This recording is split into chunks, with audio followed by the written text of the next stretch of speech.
Group 18 में बच्चों क्या होता है, सबसे पहली बात, अगर हम एटॉमिक साइज की बात करें, किसकी बात करें, एटॉमिक साइज, तो ये तो पूरी टेबल के लिए एक ही पैटर्न है। क्या होता है, down the group, down the group increase करता है। एग्जाम्पल देखेंगे तो हीलियम, नियॉन, आर्गन, आर्गन के बाद बोलो क्रिप्टॉन, जेनॉन, रेडॉन, इसमें लगातार ये बढ़ रहा है। क्यों बढ़ रहा है, नंबर ऑफ शेल इंक्रीजेस। ये पूरी पीरियोडिक टेबल के लिए एक ही पैटर्न है, इसमें कुछ नई बात नहीं है। पीरियोडिक टेबल में किसी भी ग्रुप के लिए ये जो प्रॉपर्टी है वो कॉमन रहेगी, सेम रहेगी। ठीक है। दूसरी बात है इलेक्ट्रॉनिक कॉन्फ़िगरेशन। इलेक्ट्रॉनिक कॉन्फ़िगरेशन क्या बताया था ये, कि हीलियम को छोड़कर, हीलियम का होता है 1s2, बाकी सबका होगा NH2NP6 फॉर्मेट में। कल सबका लिख के बताया था हमने। ठीक है, इस फॉर्मेट को फॉलो करेगा, कौन नहीं करेगा, एक्सेप्शन कौन है, हीलियम। भले ही वो इस फॉर्मेट को फॉलो नहीं करे, पहला मेंबर ध्यान रख लो, ये इंपॉर्टेंट सवाल है कि हर ग्रुप का जो फर्स्ट मेंबर होता है ना उसकी प्रॉपर्टी अलग होती है, रेस्ट ऑफ द ग्रुप से अलग करेक्ट चीज़ें शो करता है, और उसका एक रीजन होता है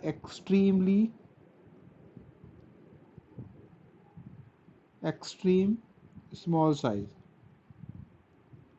हर ग्रुप के लिए है ये बात कि पहला मेंबर जो है ना उसकी जो प्रॉपर्टीज़ हैं वो रेस्ट ऑफ द मेंबर से मैच नहीं खाती हैं, अलग होती हैं, चाहे वो कॉन्फ़िगरेशन हो चाहे कुछ भी हो। उसकी वजह है उसका एक्सट्रीम स्मॉल साइज। यहाँ तक बात समझ में आ गई।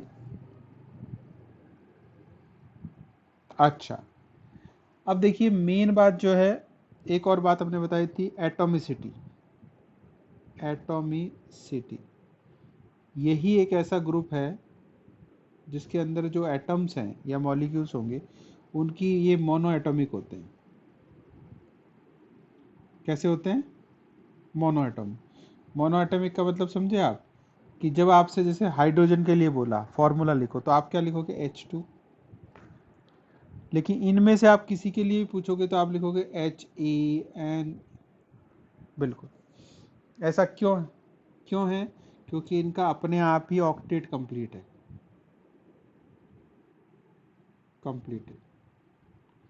भाई देखो, हाइड्रोजन की बात करें या नाइट्रोजन की बात करें, चलो हाइड्रोजन में नहीं समझ में आएगा, N2 की बात करें, N2 के पास क्या होता है, 5 इलेक्ट्रॉन होते हैं, 1 2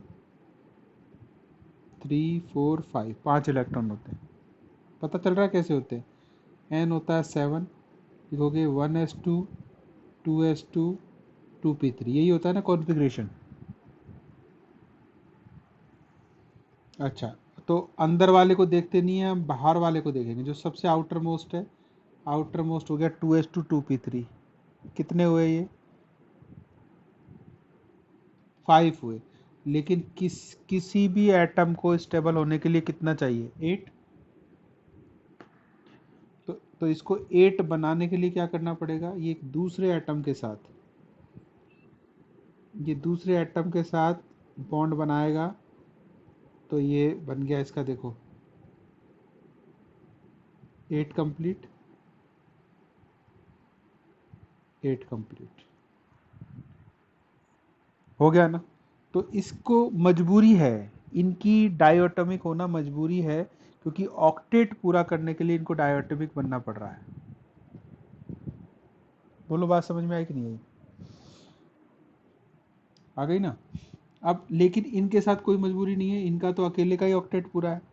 लिखो नियॉन का, नियॉन का कितना होता है 10, 1s2 2s2 2p क्या 6, हो गया इसका ऑक्टेट पूरा। जब ऑक्टेट पूरा है तो इसको कोई ज़रूरत नहीं, इसलिए ये मोनोएटॉमिक होती है। क्लियर? अच्छा, एक सबसे जो इंपॉर्टेंट कैरेक्टर है वो है electron gain enthalpy. Electron gain enthalpy जानते हो कि क्या होती है? एक होता है आयनाइजेशन पोटेंशियल और एक होता है इलेक्ट्रॉन गेन एंथैल्पी।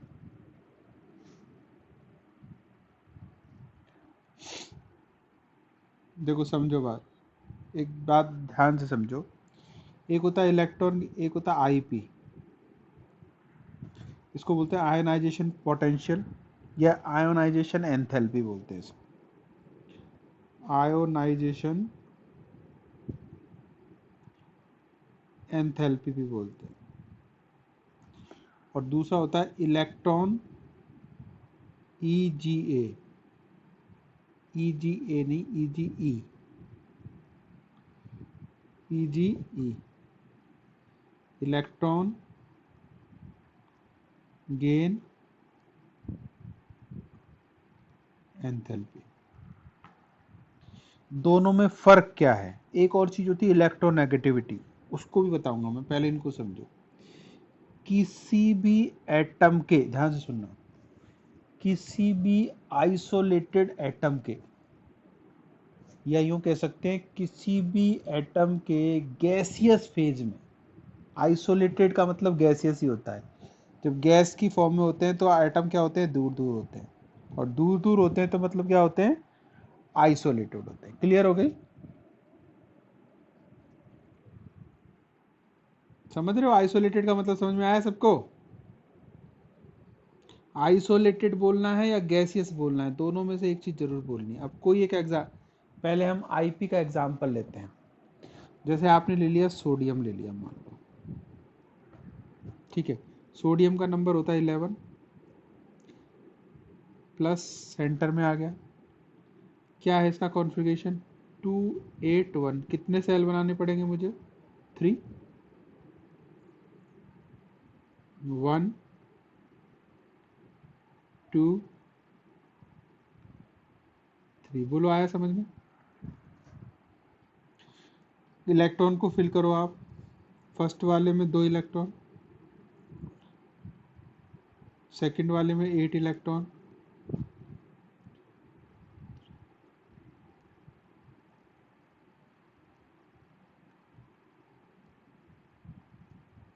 और थर्ड में 1 है। 1 कहीं भी हो सकता है, ये भी कहीं भी हो सकते हैं।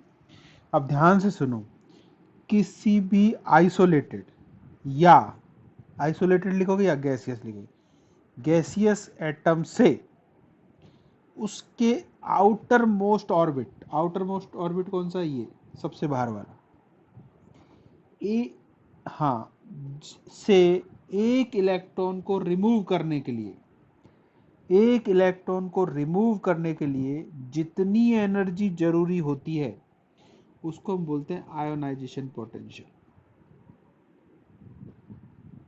आई बात समझ में? सबसे बाहर देखो, एटम कैसा होना चाहिए? गैसियस फेज में होना चाहिए, आइसोलेटेड होना चाहिए।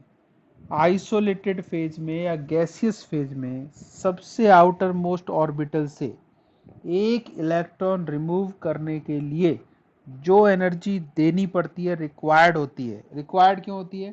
क्योंकि ये सारे इलेक्ट्रॉन्स को देखो, ये अंदर से खींच रहा है, नहीं खींच रहा है, तो आपको एनर्जी लगानी पड़ेगी एक रस्सी जैसी, यानी एक अट्रैक्शन फोर्स काम कर रहा है। तो एनर्जी जो रिक्वायर्ड है उसको हम बोलेंगे आयनाइजेशन पोटेंशियल। अब आपने मान लो ये इलेक्ट्रॉन यहाँ से निकाल दिया, एक से ज़्यादा भी निकाल सकते हो, mg होगा, 2 होगा, लेकिन एक बार में एक ही निकलता है।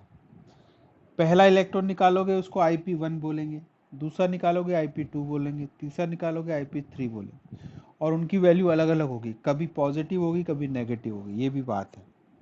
अब जैसे इसको मैंने रिमूव कर दिया तो क्या बचा? देखो ये कुछ ऐसे बच गया,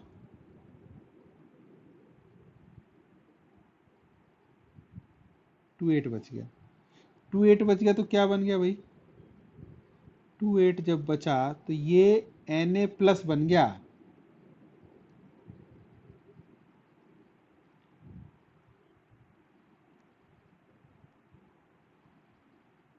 ये बच गया Na+। अब देखो कितना ब्लंडर हुआ, एक शेल ही पूरा का पूरा गायब हो गया। बिल्कुल सोडियम आयन है ये, और मतलब क्या हुआ, एक पूरा शेल ही गायब हो गया, है कि नहीं?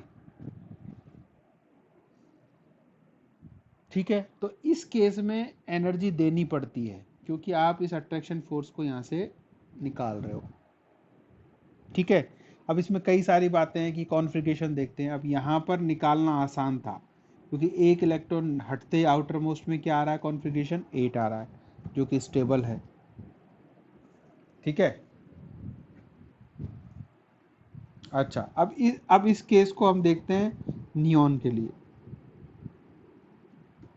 इस केस में इसको निकालना बहुत आसान था, निकाल लिया क्योंकि जैसे ही वो निकला, पहली बात तो इस बाहर वाले पे एक ही इलेक्ट्रॉन पे अट्रैक्शन था ना, एक पे आ रहा था, उतना गहरा नहीं था, दूर भी था। अब अगर आप नियॉन की बात करो देखो, तो नियॉन में क्या होगा, सेंटर, सेंटर के बाद फर्स्ट सेल, नहीं नहीं 7 कहाँ से होगा, 2 और 8 ही तो होगा, यहाँ 2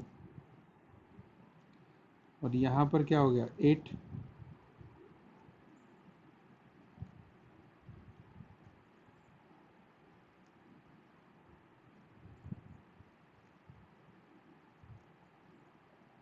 किस जैसा हो गया, ये इस जैसा हो गया,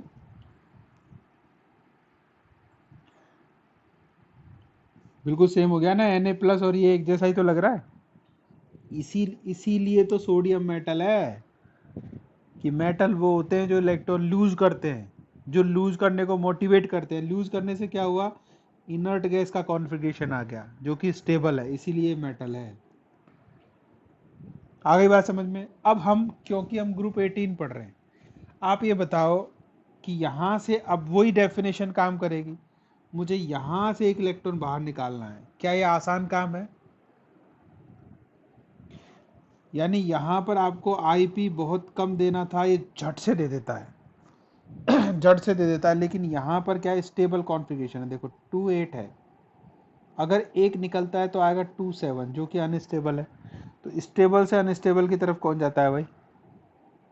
तो इसका मतलब क्या हुआ, क्या कंक्लूजन आया, due to very stable electronic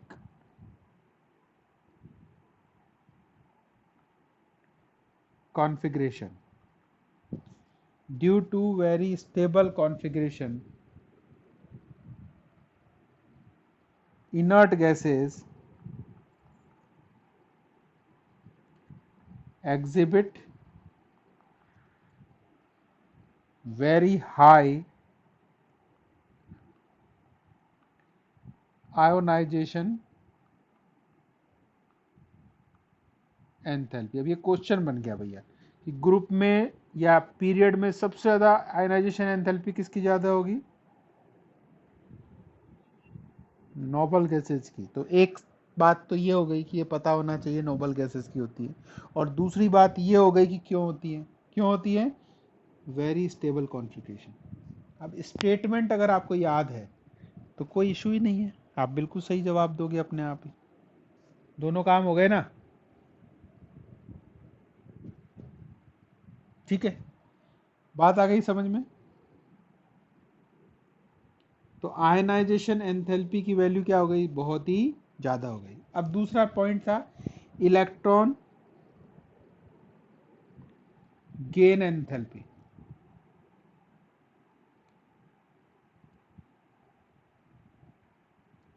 बोलो यही था क्या?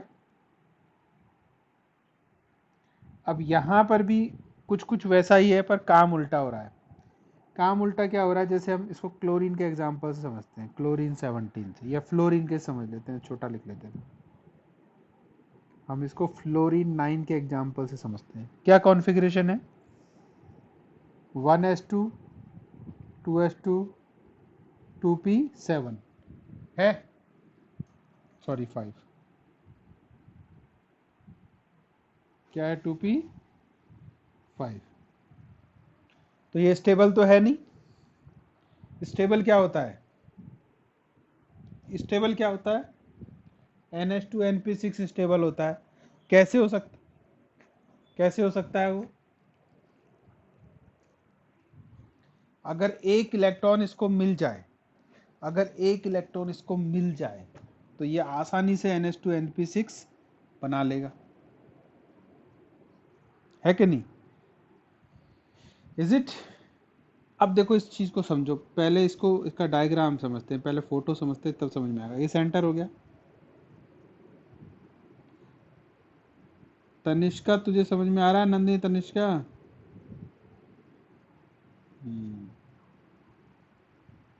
देखो कितना भरो, बाहर वाले का भरना है हमेशा। ये बनाने तो 3 पड़ेंगे, लेकिन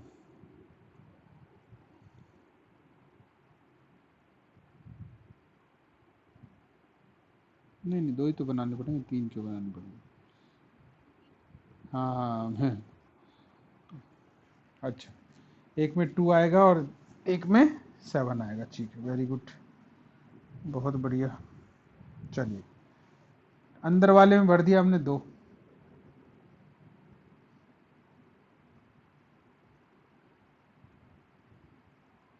ये भर दिया हमने 2। बाहर वाले में कितने भरूं? 7 भर देते। 1 2 3 4 5 6 और 7। बोलो, आई बात समझ में?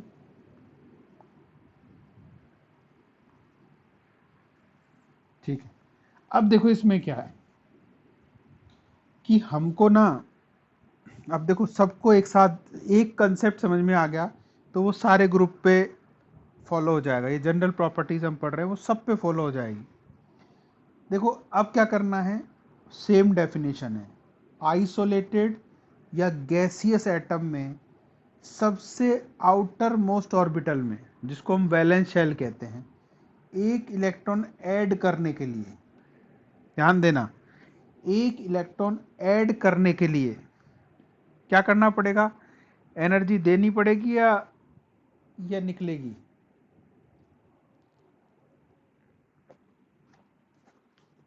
पक्का?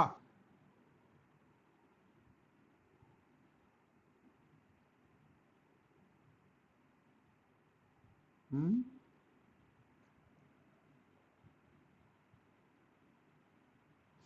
सोचो, देनी पड़ेगी इस केस में या लेनी पड़ेगी? हाँ, सोचो, सोचो यार, थोड़ा दिमाग लगाओ भाई।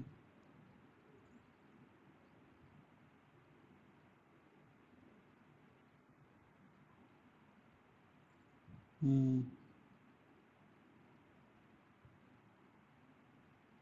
इस केस में एनर्जी रिलीज होगी। क्या होगी? एनर्जी रिलीज होगी। क्यों होगी बताओ, देखो समझो। एनर्जी रिलीज होगी, समझो, अपने आप समझ में आएगा। रटो मत, समझो कि आप इसमें एक इलेक्ट्रॉन ऐड करोगे, इसका भला होगा या बिगड़ेगा कुछ? स्टेबल हो जाएगा ना, भला हो जाएगा ना। तो भला होगा तो वो काम आसानी से होगा कि नहीं होगा? फेवरेबल होगा। अगर भला होगा वो काम, देखो सारा जो खेल है ना वो स्टेबिलिटी का है, कि कोई भी चीज़ वहीं मूव करती है जहाँ वो स्टेबल होती है।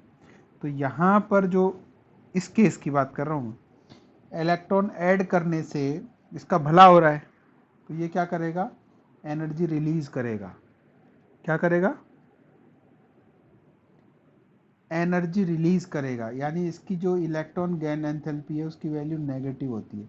किस केस में? हेलोजन के केस में बोल रहा हूँ मैं। किसके केस में? हेलोजन के केस में। और पूरी टेबल के अंदर सबसे ज्यादा इलेक्ट्रॉन गेन एंथैल्पी हेलोजन्स की होती है, सबसे ज्यादा। और उन सबसे ज्यादा में भी सबसे ज्यादा होती है क्लोरीन की। ये हम जैसे 17 ग्रुप पढ़ेंगे, आपको याद रखना, ये रट लो इसको। तो इलेक्ट्रोनेगेटिविटी फ्लोरीन की सबसे ज्यादा, और इलेक्ट्रॉन गेन एंथैल्पी क्लोरीन की सबसे ज्यादा। ये सवाल आता है काफी। ठीक है, पर हम किसकी बात कर रहे हैं? हम पढ़ रहे हैं इनर्ट गैस की बात। नियॉन 10 पे आवा, प्लस आ गया,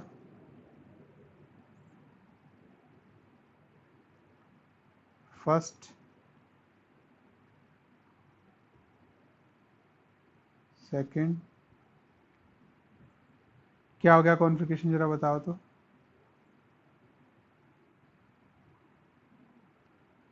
टू सेकंड में आ गया 8, 1 2 3 4 5 6 7 8। अब देखो, आप कभी भी ना, अब इसमें आपको ना एक ऐड करना है, मान लो भाई नियम तो यही कह रहा है ना एक इलेक्ट्रॉन ऐड होना चाहिए, क्या वो इसको अलाउ करेगा क्या? क्यों नहीं करेगा? शेल भरा हुआ है ना, शेल भरा हुआ है, स्टेबल कॉन्फ़िगरेशन है, स्टेबल कॉन्फ़िगरेशन है। नहीं, हम तो डालेंगे इसमें, क्या पॉसिबल है क्या?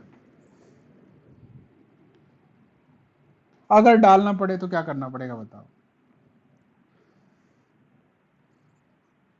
अगर एक इलेक्ट्रॉन ऐड करना ही पड़े तो क्या करना पड़ेगा? देखो केमिस्ट्री में सब कुछ होता है, केमिस्ट्री में होता सब कुछ है। आपने कहानियाँ सुनी होंगी कि बाबा ने मंत्र पढ़ा और तांबे को सोने में बदल दिया, ऐसा सुना है ना, भस्म से वो कर दिया, सुना है कभी? पूछना अपने मम्मी पापा से। तो वो खाली बकवास नहीं है, वो सच में रसायन जो होता है, केमिकल जो होता है, वो किसी को भी किसी में कन्वर्ट किया जा सकता है। डिपेंड करता है कि टाइम कितना लगेगा, डिपेंड करता है कि रिसोर्सेज कितने लगेंगे, एनर्जी कितनी। अब आप बताइए मुझे, अगर ऐसा नहीं है तो कोयले के अंदर भी कार्बन होता है और डायमंड के अंदर भी कार्बन होता है कि नहीं है? क्या कोई सोच सकता है कि कार्बन से बना हुआ डायमंड? अगर एक आम आदमी को हम कहें कि भैया ये जो राख है ये भी कार्बन से बनी हुई है, कोयला भी, और ये डायमंड भी कार्बन से, मानेगा ही नहीं वो इलिटरेट आदमी तो। अब आप लोग तो बार बार पढ़ लिए इसलिए मानोगे उसको, लेकिन कोई मानने को तैयार है उस चीज को? लेकिन जब वो बन सकता है तो कुछ भी बन सकता है, पहली बात ये समझो। बट उस कुछ भी बनाने के लिए आपको कितना खर्च करना पड़ रहा है? अगर बहुत ज़्यादा 10 रुपए के काम के लिए आपको अगर 10,000 खर्च करने पड़े तो हम कहते हैं भैया इस काम को रहने ही दो। अब डायमंड भी कोई एक ही दिन में थोड़ी बनता है, पता नहीं कितने हजारों लाखों सालों में या कितने सालों में बनता होगा, है कि नहीं? कोई मान सकता है कि किसी किसी जानवर के अंदर मोती बनते हैं? सारे जेम्स कहाँ बनते हैं? किसी एनिमल के अंदर बनते हैं, कुछ प्लांट के अंदर बनते हैं। तो कोई सोच सकता है कि ऐसा होता है? लेकिन है क्या? सिंपल यही तो है कि कार्बन का स्टोरेज या शंख जो होता है आपका पायला, कोई सोच सकता है कि ये एनिमल होगा? हम तो नहीं छोटे थे हम नहीं जानते थे, अरे कैसे एनिमल हो सकता है? तो क्यों? देखो हर किसी के अंदर एक टेंडेंसी आ गई कि वो कैल्शियम कार्बोनेट को अपने ऊपर जमाया जा रहा है और ऐसे जमा लेता है, तो लास्ट में उसकी उम्र होती है, एनिमल की उम्र जाता है और शंख बन के रह जाता है। तो सबके साथ ऐसा ही होता है, पर्ल जितने जेम्स होते हैं सबके साथ कुछ ना कुछ ऐसा होता है। तो इसका मतलब ये है जो केमिकल जो चेंज है ना, वो कुछ भी हो सकता है। एक ही केमिकल कितने रंग में कितने ढंग में मिलेगा आप इमेजिन नहीं कर सकते। तो अब इस कहानी के बाद ये बताओ, अगर मुझे ये लगाना है इसमें तो मुझे क्या करना पड़ेगा? सबसे बड़ी बात, बिल्कुल यू गॉट माय पॉइंट, कि भैया यहाँ तो जगह है नहीं, ये तो हाउसफुल है, क्योंकि यहाँ पर पहले में 2 आ सकता है, दूसरे में 8 आ सकता है। क्योंकि दूसरे में क्या था, एक एस था और एक पी था, एस की कैपेसिटी 2, पी की कैपेसिटी है 6। तुम ना वीडियो देख लेना, उसमें क्या नाम है, नेहा, नेहा, मैंने वीडियो डाला था और फिर उस चैनल में देख लेना, सारे मिलेंगे आपको उस हिसाब से। तो आप थोड़ा सा एक बार जनरल चीज़ें बताई थी लेकिन आपको समझ में आएंगी, ठीक है? तो अब बताओ ये काम करने के लिए क्या करना पड़ेगा, कि हमें एक पूरी की पूरी शेल जोड़नी पड़ेगी। क्या करनी पड़ेगी? एक पूरी की पूरी शेल ऐड करनी पड़ेगी। तो शेल ऐड करना क्या मामूली काम है क्या? नहीं है ना। इसके लिए हमें क्या है, जबरदस्त एनर्जी चाहिए। क्या चाहिए? जबरदस्त एनर्जी चाहिए। ये ऐसे समझो कि घरों में जब शादियां होती हैं किसी की, भाई की, या तुम कहते हैं भैया एक कमरा और बनाना पड़ेगा, या कोई शादी पार्टी के लिए एक अलग से इंतजाम हमको करना पड़ता है, तो कितना हम इन्वेस्ट करते हैं। एक दिन के फंक्शन के लिए लोग कितना इन्वेस्ट करते हैं, बड़े बड़े मंडप लगते हैं, मैरिज होम बुक करते हैं, तो ये इन्वेस्टमेंट इसमें क्या होगा, ज़्यादा होगा। तो इस केस में क्या हो रहा है, समझ में आ गई आपको कहानी? अब इसकी क्या कहानी है? आपको बहुत ही लार्ज अमाउंट में एनर्जी देनी पड़ेगी। क्या करनी पड़ेगी? बहुत सारी एनर्जी आप इसको दोगे, इतनी कि ये उसमें जबरदस्ती जुड़ जाए, एक नया शेल बन जाए। तो कंक्लूजन ऑफ द स्टोरी कि जो इनर्ट गैसेज होती हैं, इनर्ट गैसेज के लिए ई एन, क्या बोला था मैंने, ईजीई, ईजीई की वैल्यू पॉजिटिव होती है, याद कर लो इस बटन से। फॉर इनर्ट गैस इसकी वैल्यू पॉजिटिव होती है, और केवल इन्हीं के लिए पॉजिटिव होती है, ये भी बात है। किन के लिए? इनर्ट गैसेज के लिए, क्योंकि ऐसी कंडीशन और कहीं तो है ही नहीं। आपको नया शेल बनाओगे तब जाके आप नीचे वाली लाइन में, नीचे वाले उसमें पहुंचोगे ना, पीरियड में। एक लाइन में जब चलते हो टेबल में, देखो यहाँ से यहाँ तक, यहाँ से यहाँ तक चले, टेबल में पीरियड तो वही रहेगा, यानी शेल वही रहेगा। लेकिन अगर आप एक शेल और ऐड करोगे, सीधा कहाँ करोगे? नीचे की तरफ जंप करोगे ना। तो ये याद रखना कि इन्हीं की होती है केवल। इनर्ट गैसेज की ईजी क्या होती है? पॉजिटिव होती है, और इसकी वैल्यू बहुत ज़्यादा होती है, बहुत बहुत ज़्यादा होती है। समझ में आ गई बात? अब देखो, हैव ए लुक। टेबल मैंने दिखाई थी, बोल रहा था बुक को रखने के लिए। पेज नंबर 208 पर टेबल नंबर 7.12 देखो आप।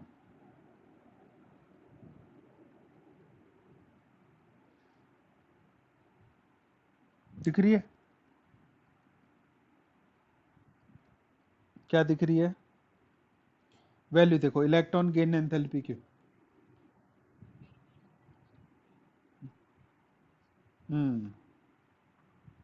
लेकिन इनकी वैल्यू क्या है? पॉजिटिव है, सबकी वैल्यू आएगी पॉजिटिव।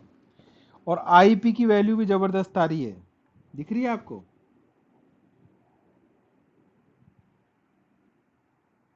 है ना? क्यों है? क्योंकि वो निकालना तो और मुश्किल था। इसमें से निकालना तो और मुश्किल था, क्योंकि ये जो इसका अट्रैक्शन है ना, बहुत जबरदस्त काम करता है इस पे, पूरे शेल पे। जब शेल पूरा भरा हो तो अट्रैक्शन मैक्सिमम होता है न्यूक्लियस का।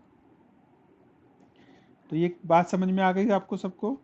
ये याद रख लेना कि पॉजिटिव होती है और हैव लार्ज पॉजिटिव वैल्यू।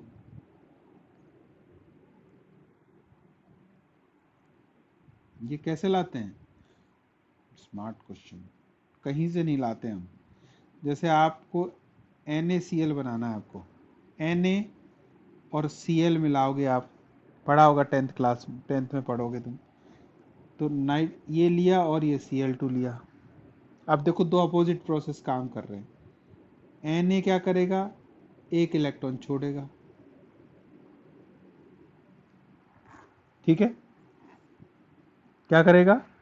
एक इलेक्ट्रॉन छोड़ेगा। तो यहाँ काम आएगी IP, आयनाइजेशन पोटेंशियल, देनी पड़ेगी इसको एनर्जी हमको। Cl क्या करेगा?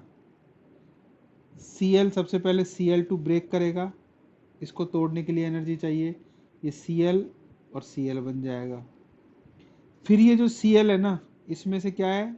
ये एक इलेक्ट्रॉन ऐड करेगा, कौन सा वाला? जो यहाँ से आया था। ये जो ऐड करेगा तो बनेगा Cl माइनस, Cl माइनस बनेगा। और Cl माइनस का जो कॉन्फ़िगरेशन है वो किसका है? आर्गन का है। अभी क्या बताया था कि इनकी जो वैल्यू होती है कैसी होती है? पॉजिटिव होती है, एनर्जी रिलीज होती है। पिछला बताया था ना, क्लोरीन जितने भी हेलोजेंस होते हैं वो फेवर करते हैं इसको।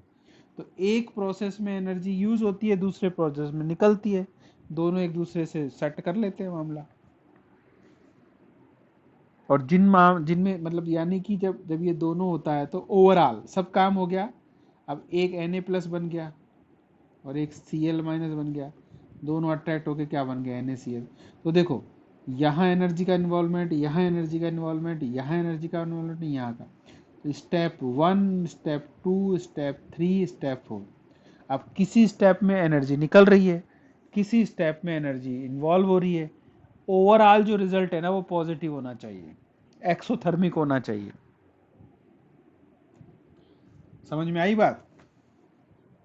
मान लो 2044 किलो जूल पर मोल निकली और 2000 इसमें से यूज हो गई, तो ये प्रोसेस क्या हो गया, एक्सोथर्मिक हो गया, 44 बच गया ना इसके पास। तो अगर ऐसा प्रोसेस है तो वो आसानी से बन जाएगा। ठीक है। तो ये सब इन्वॉल्वमेंट होते हैं, यहाँ से एनर्जी आती है, कोई बाहर से देता नहीं है। अलग अलग स्टेप में जब भी कोई बनता है ना तो ओवरऑल आने पे ऐसा होता है। तो बोलो क्लियर हुई कि नहीं हुई बात, सबको समझ में आ गई बात समझ में? ठीक है, चलो बहुत बढ़िया बात है। तो इनकी पॉजिटिव वैल्यू होती है और इन्हीं की होती है, ये भी ध्यान रखना, और सबसे ज़्यादा होती है। अच्छा एक बात बताओ, इनके बॉइलिंग पॉइंट कैसे होंगे?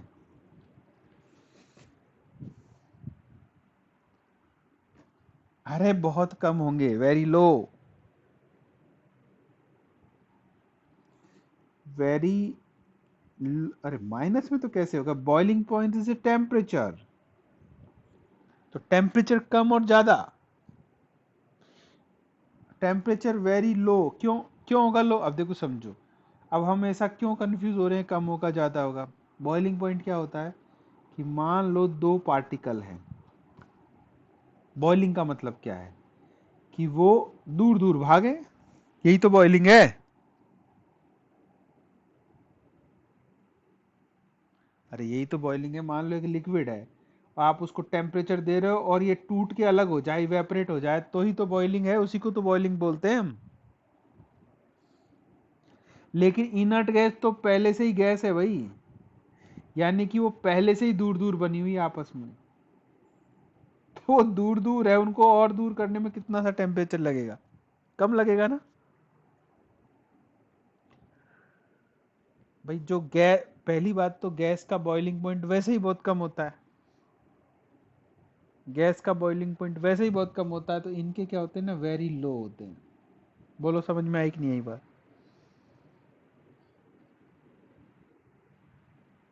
ठीक है।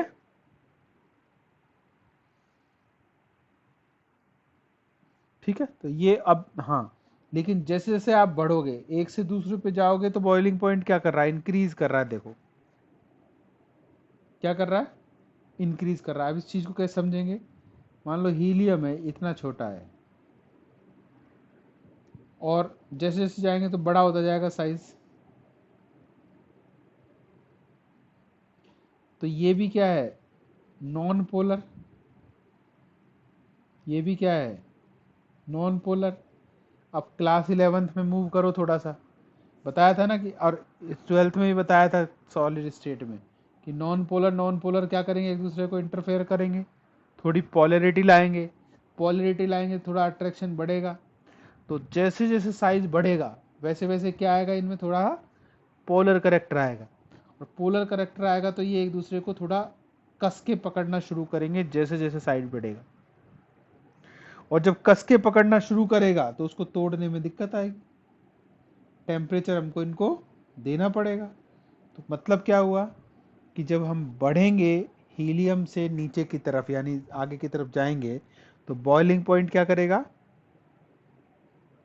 क्या करेगा, इंक्रीज करेगा। इंक्रीज इंक्रीज, आई कि नहीं आई बात समझ में?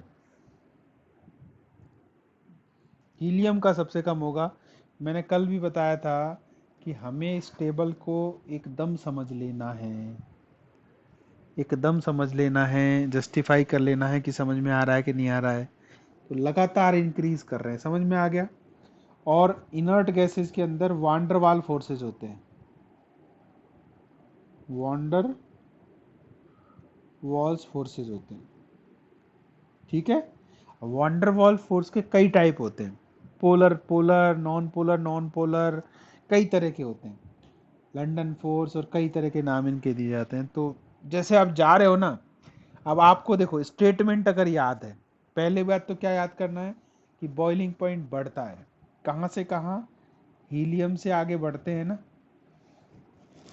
गिनॉन तक, तो बढ़ता है, इंक्रीज करता है। इतना याद रह गया, ये तो याद रखना है। अब कैसे बढ़ता है कि भैया फोर्सेस बढ़ जाते हैं, एक स्टेटमेंट और दूसरा रीजन। अब केमिस्ट्री को आप इसमें ये इसकी खूबसूरती समझो चाहे इसकी परेशानी समझो, यहाँ सब कुछ याद करना पड़ता है।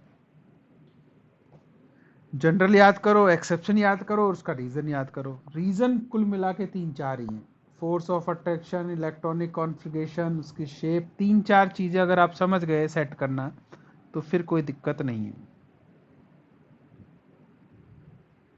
ठीक है, अब ऊपर वाले पे जरा नजरें इनायत करो, मेल्टिंग पॉइंट पे। उसका पैटर्न भी वही समझ में आ रहा है आपको कि मेल्टिंग पॉइंट भी लगातार क्या हो रहा है, बढ़ रहा है।